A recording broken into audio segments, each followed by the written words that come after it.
Anwar Ibrahim is the Prime Minister of Malaysia. He is graduate of the University of Malaya. He was first elected as a Member of Parliament in 1982. During his political career, he headed various ministries: agriculture, education, finance, as well as the Ministry of Culture, Sport and Youth. Proposed a number of landmark initiatives, including reviving the idea of an Asian monetary fund. Good afternoon, Mr. Prime Minister. Afternoon. In 2025, Malaysia was granted the status of the BRICS partner country. What does this status mean, and what opportunities does it bring for both BRICS and Malaysia? Ours is a trading nation.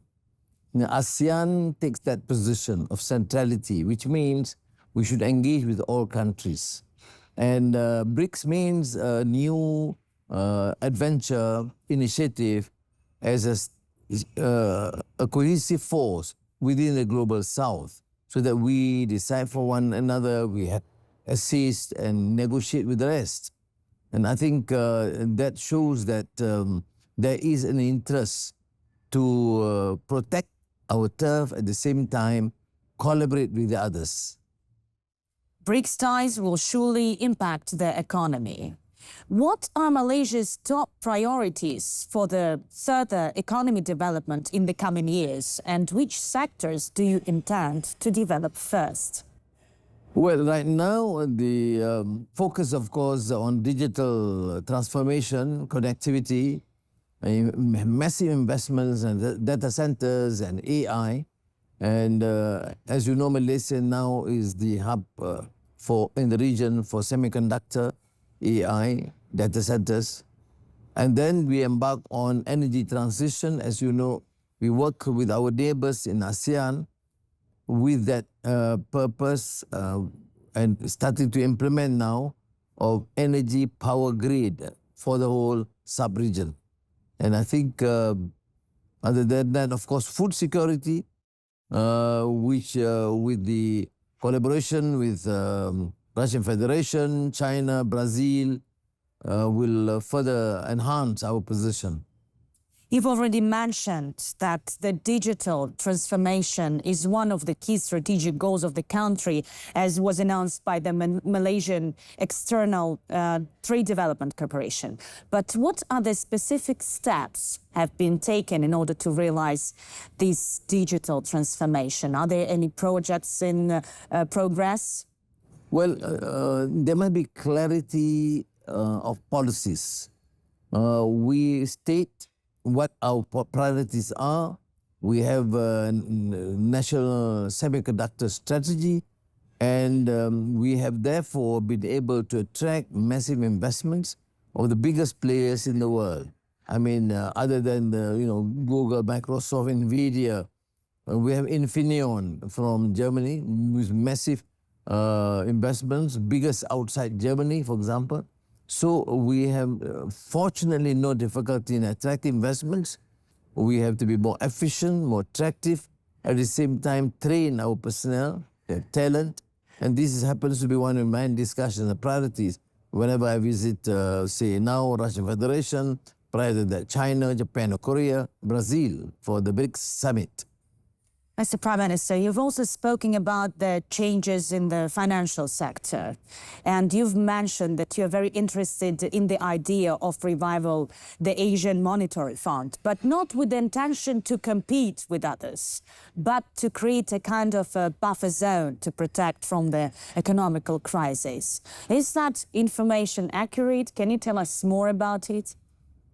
Well, we have embarked, and there has been some initiative, what is called the Chiang Mai Initiative, where central banks collaborate to try and use local currency, part of it. For example, now with Thailand, with Indonesia, with China, we'll make 20%, 20% total will be billions of dollars.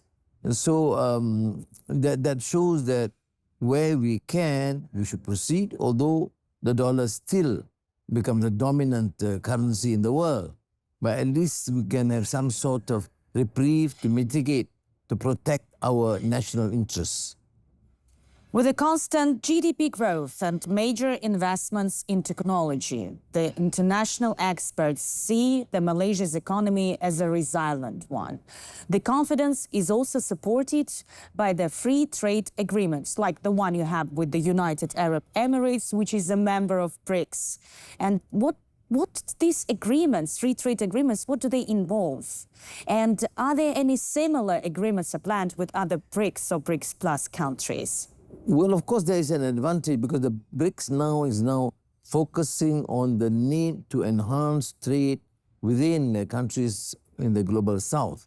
Now, free trade agreement is, of course, a very practical, effective mechanism which are put in place to ensure that we can have a free flow of goods and products. We have done so with many countries. Now, EU, after all this, after the Trump tariff policies, have now been very proactive in terms of encouraging FTA with Malaysia and hopefully with ASEAN. We have done so with the United Kingdom. So it takes a very sort of a practical, pragmatic approach. But the strength in BRICS is, of course, it caters for the needs, particular needs of those involved in the production of either materials, petrochemical, gas, food products, which normally is at a disadvantage. So I think what the BRICS leaders and experts are trying to attempt is to arrange, to promote some sort of agreements where we can interact and trade with one another more effectively. In addition to becoming a BRICS partner country, this year, Malaysia hosts ASEAN chairmanship in 2025. What are the main issues the Southeast nations are going to be focused during this chairmanship? Well, we are fortunate because at the end of May, we are hosting the ASEAN meeting, focusing on the economy, and to be joined by the GCC. So all the 6 Arab countries in the Gulf will participate, and which then follows up with China as an economic summit to focus on the economy. That shows that our focus is back on the economic fundamentals. Then at the end of the year, of course, the annual heads of government, plus East Asian economies, United States, India, Australia, New Zealand, and of course, United States. So I think it is going to be a major activity where we can leave getting our trading partners, our ASEAN in particular, and those who are having good relation with us, to refocus on the economy and to work to support a rule-based multilateral arrangements. And I think that the spirit of ASEAN, the spirit of BRICS, to not to be subjected to unilateral actions of any particular country. How is Malaysia and ASEAN as a whole are working together to achieve the Sustainable Development Goals, and which of the 17 goals are in top priority? Well, we are fortunate because as a sub-region, probably ASEAN is the most peaceful, the most vibrant economically, and therefore our focus, as I've said, number one is economic fundamentals, but it includes, of course, the interest to make sure that we achieve the sustainable goals. That is why I mentioned about the grid.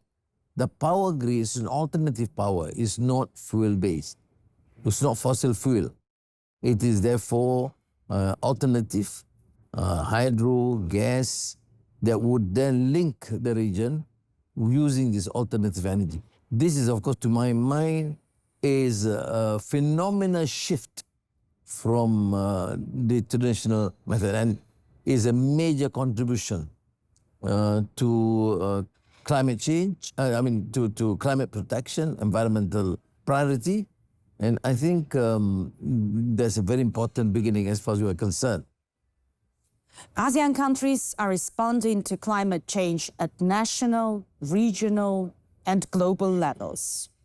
So what are the specific steps the countries are taking together in order to realize a strategic action plan? If I'm not mistaken, it has been already adopted. Yes, but we have to take a position too. Say Malaysia. Right now, 52% of the country is still under virgin forests and jungles. And we can't go on listening to some of the industrialist countries hectoring us on what to do when you have destroyed the environment and you're not giving, honoring your promises to support.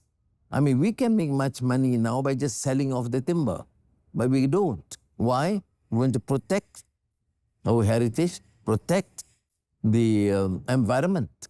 And that's our role at a cost. Now, that's why in various COP in the past have already given commitment.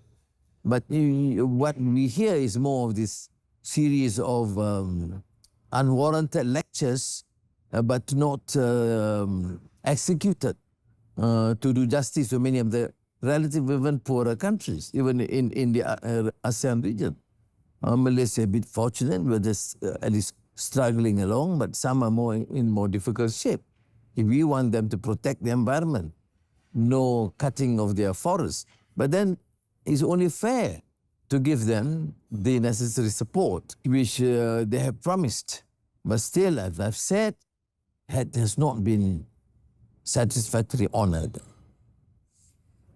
Your view is clear on the environmental policy of Malaysia, but if we speak about the environmental policy of ASEAN countries, I know that since 1977, ASEAN countries have launched joint environmental initiatives and related programs. And Southeast Asia is well known for its incredible biodiversity. Are any of those programs are currently in progress, and what is the biggest achievement so far for the environmental policy of ASEAN? Why, when I said about environmental protection and to support the climate initiative, it's just not Malaysia. I mean, of course, Malaysia is an oil-producing country. We take these major steps, but all countries of ASEAN have adopted a similar program. And I think to do justice to these countries, they are doing what is reasonably expected of them. But that's what I'm saying. I mean, why do you expect us to do much more than what we can when the other countries are not even giving the commitments to assist them? Because as I said, in ASEAN, some are relatively poorer. And therefore, they need to be assisted. Not asking for aid or donations, but what was initially promised. So I think I'm very optimistic because like the ASEAN power grid, what does it mean? I mean the total commitment of these countries to shift from traditional fossil fuel to the alternative. It is at a major cost, but we have decided that will be it. So I think, and the commitment is not only for Malaysia, I mean commitment for other countries, from Vietnam to Cambodia, Laos, Thailand, Singapore, Indonesia, Philippines, Brunei. We're all covered. Even with global challenges, BRICS and ASEAN still value the cultural exchanges. I know Malaysia hosts the International Women's Association of Malaysia with members from all over the 30 countries. What are these groups, the main activities? And I know that they're all the time hosting the events and celebrating the famous writers and poems. Why is this cultural efforts are so important to you? And have you had a chance to attend one of these events? Well, I do participate when I can, but then you see development and growth is just not economic per se. Economic fundamentals must remain to be a priority. But you must realize that we are talking about human development. You're talking about values. You're talking about justice. You're talking about peace. And this transcends economic development. So I think the role of women is, to me, pivotal. Not only just family is a background, education, environment, health, is so interrelated. It's no longer talking about just their duty as a mother or to protect the family. That is, of course, again, fundamental. But then we are talking about their role in education, in public health, in protecting the environment, and supporting governance that is free from corruption and just. Thank you. Thank you, Prime Minister, for this interesting and productive talk. Thank you so much. Thank you.